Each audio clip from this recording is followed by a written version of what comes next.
Hello everybody and welcome back to another video. Apex Legends is an absolutely huge game, with record-breaking numbers and a launch that is beyond impressive. With such a huge player base, and with the enormous amount of hype around the game, it's now up to the developers to retain the steam and push forward in developing new and interesting features to keep the game fresh and engaging. So you may ask, how or what will the developers add to the game? And that's exactly what we'll be looking at in this video. First up, we have something very cool, which is a vehicle. Now, Apex Legends is a fast-paced game, but what better way to make it even faster than riding a badass hover bike? Well, luckily for all of us, there is a pretty solid chance that one is already in development. In a closer look at some source code that was dug up from within the game files, we can see a function labeled dev spawn hover bike. Now, if we follow the general futuristic theme of this game and the very unique naming convention that they hold, it's more than likely that this hover bike will be altered and changed into a very different name, but that's besides the fact that so shortly after launch we can already find trails and evidence for such a big update, and that's absolutely crazy.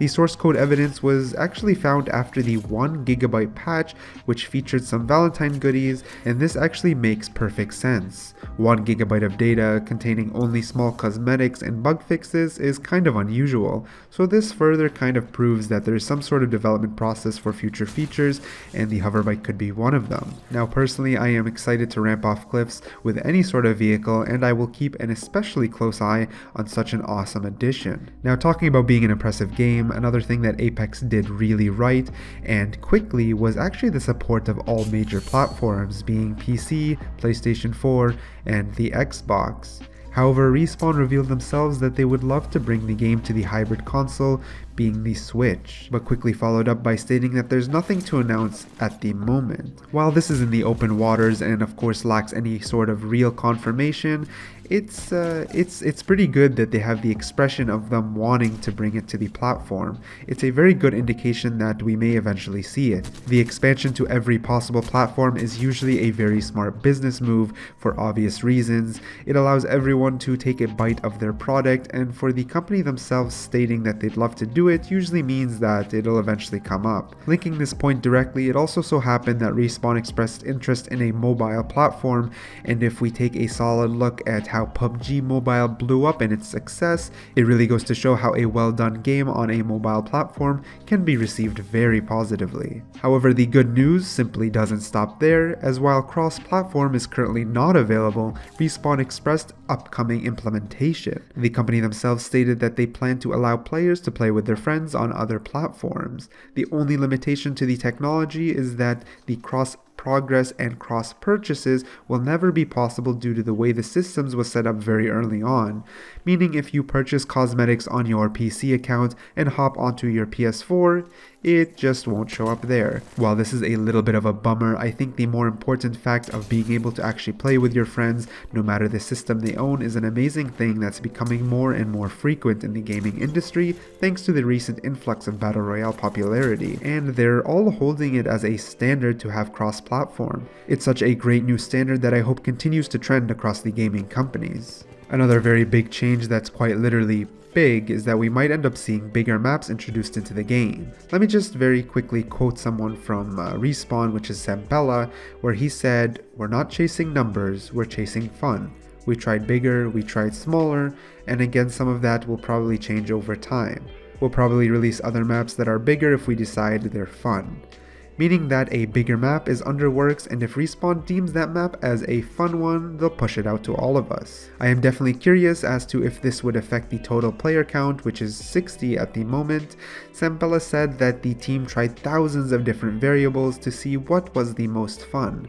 They said themselves that there was no science behind their numbers and it was simply just a gut feeling. They said that 60 at that map size was simply the most fun they had, and I would believe that a bigger map would mean more teams. This is something that definitely sounds fun in theory. Longer matches, bigger fights, and an overall new map to keep things fresh are all things I definitely get excited about. However, like we have so far, we're just going to have to continuously trust Respawn and their tests, as they have proven to all of us they understand more than anyone how to make a very fun game. Next we have something that's a little bit more shaky and not really confirmed. However, it is something that has been asked for the minute the game launched and is still heavily circulated around the community. It's the almighty solo game mode. Now, it was kind of implied, kind of confirmed sort of by Sampella when he was asked about the mode himself. His reply states, "Not on day one. There are definitely times like in PUBG where I'll play solo because I don't feel like being social."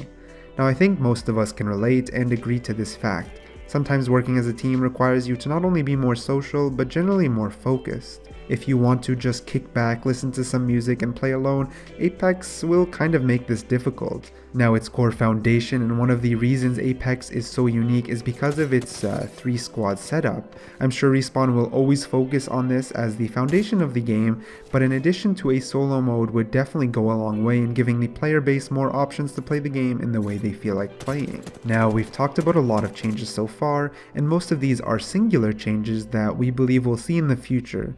But let's fast forward a whole year from now. Taking a look at Respawn's 1-year roadmap for Apex Legends is definitely an interesting thing.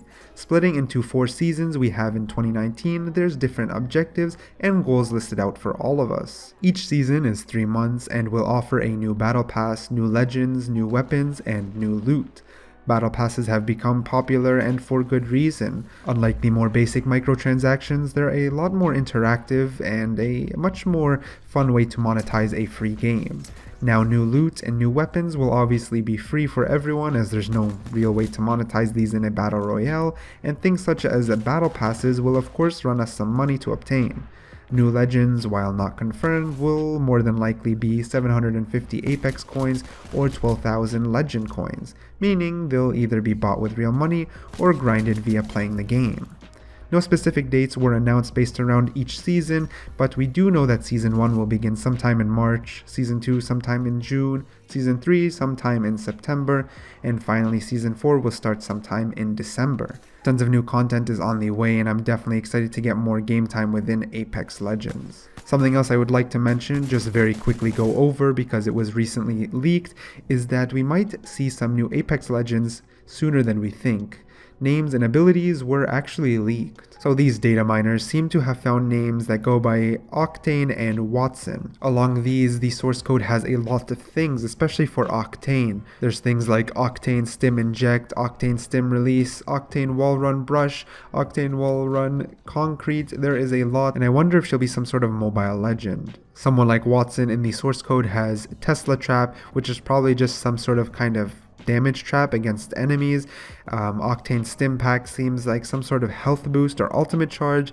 Again, these are not very confirmed. All I can do is look at the data that was provided by the leakers and only guess. Now, there's a lot of things that are still very unknown, but here are a couple other names that the data miners found. Crypto, Hysteria, Jericho, Nomad, Prophet, Rampart, Rosie, and Scunner are all different names that might be possibly future legends. Again, all speculation. This is why I'm going over it super fast, because they're just leaks, they're just things from data mines, so who knows. I guess we're gonna have to see, but fingers crossed. New legends seem super hype. However, to end off the video, we're going to talk about something which is not as crazy, tone down the video a little bit as we end it off. Now, it is something that is very needed and extremely supported, and it's a very important aspect to the game overall. This is the report feature. When asked about the feature, we got a very modest and straightforward response saying, "We have heard your feedback about a report feature in the game. I'll just say that it's a very good idea," smiley face. Now, the reporting system isn't actually for something like toxic players. Mentioning toxic players, I'd like to quickly say that so far, personally, I haven't actually found very many toxic players, especially on my team. Of course, that's just me. Let us know your experience in the comments down below, and hopefully I didn't just jinx myself, knock on wood, but it really goes to show such an amazing community that Respawn is building here. Anyways, back to the main point. The report system is set to cover reporting, crashes, hackers, and much more, all in hopes to quickly and effectively resolve issues on the fly, as Respawn has promised daily check-ins to ensure game quality stays up to standards. It's definitely amazing what Respawn is doing here, and they're proving themselves time and time again to be a company who's taking the success of their game and riding alongside their community to give us the best possible experience. However, that just about sums up the video for today. If you enjoyed the video, why not hit that like button, let us know what we can improve in the comments down below, and subscribe for some future content. As always, thank you guys so much for watching, and I'll catch you guys later.